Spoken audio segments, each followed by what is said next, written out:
बिंदास बड़ा लागेलू झकास भौजी कैसे रहेलू। तोहरा का? बारू बिंदास बड़ा लागेलू झकास भौजी कैसे रहेलू।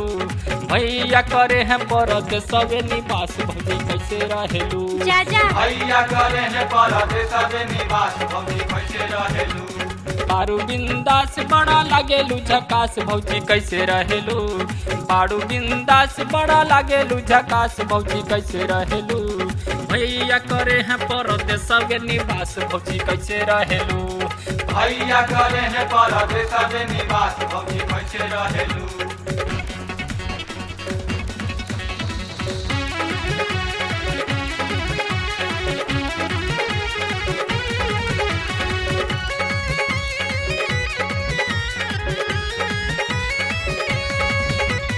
आधी आधी रतिया के याद बड़ी आवेला।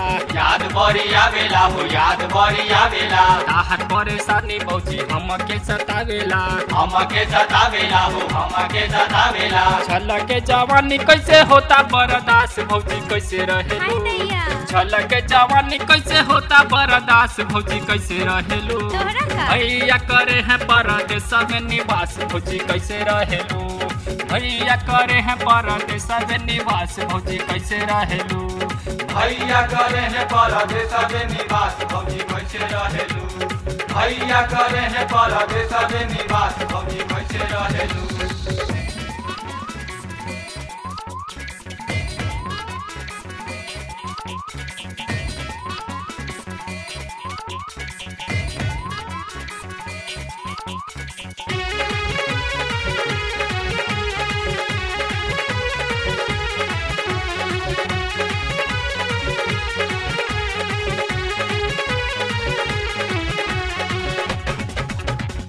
हर जवानी लागे सावन के बदरिया।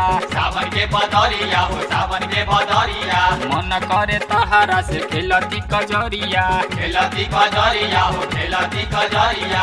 जियते नवीनमा करेला उपवास भौजी कैसे रहेलू। लफंगा कहीं का। जियते नवीनमा करेला उपवास भौजी कैसे रहेलू।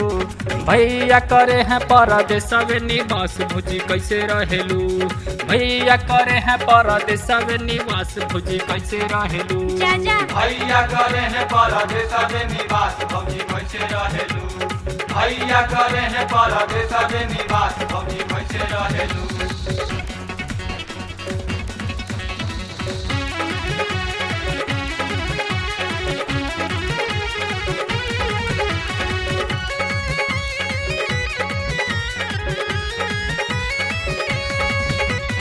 कल जुग में रही के तू सता जुग में बहेलू। सतयुग में बहेलू हो सतयुग में बहेलू। तनहा से जरिया पे दुख काहे सहेलू। दुख काहे सहेलू हो दुख काहे सहेलू। फौजी सुबह सबा के दे दा गेटा पास भौजी कैसे रहेलू। ना देवता फौजी सुबह सबा के दे दा गेटा पास भौजी कैसे रहेलू। भैया करे हैं परदेश में निवास भौजी कैसे रहेलू। जा जा भैया करे हैं परदेश में निवास भौजी कैसे रहेलू। भैया करे हैं परदेश सबे निवास भौजी कैसे रहेलू। भैया करे हैं परदेश सबे निवास भौजी कैसे रहेलू। लफंगा कहीं का।